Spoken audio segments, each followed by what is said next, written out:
Yo, what's up, everybody?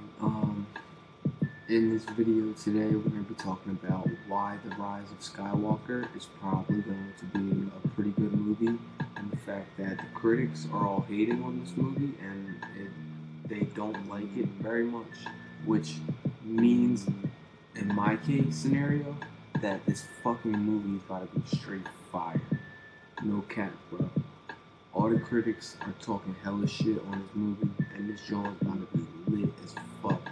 I think they're gonna bring back Luke Skywalker.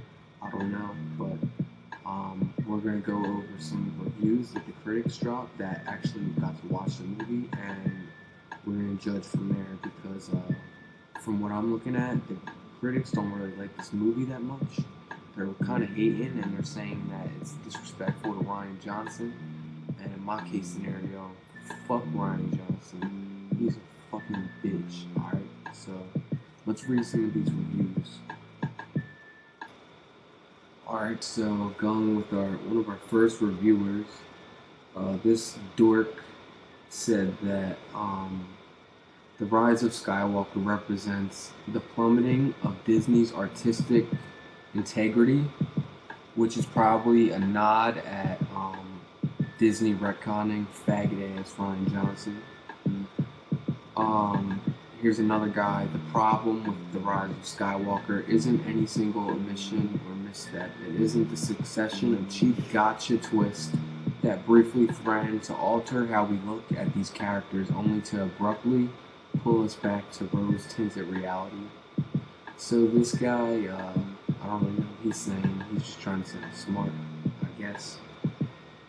A lot of people are talking about the end.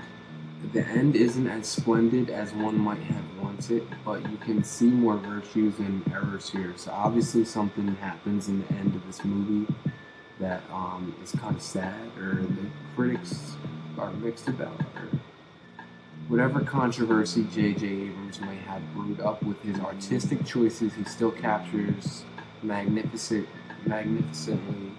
the soul of the series. With lazy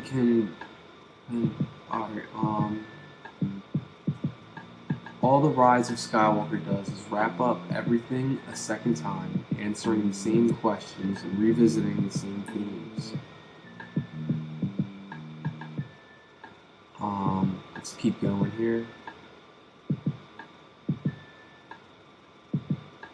It's a flawed, messy film, but it recaptures the spirit of adventure I love in Star Wars.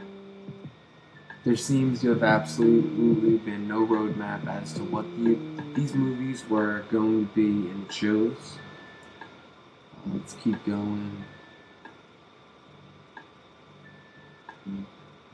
Rian Johnson did a 180 with The Last Jedi, and J.J. Abrams did another 180 with The Rise of Skywalker. So when I hear stuff like this, I'm actually a little excited to go see this movie. I mean, I really hope they bring Luke back. I'm happy we got the Emperor.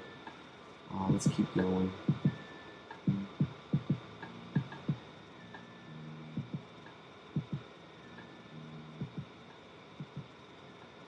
Okay, here's what I'm liking to hear. If anything, the director has overcompensated, practically tripping over himself in a mad dash effort to deliver the expected goods and then some.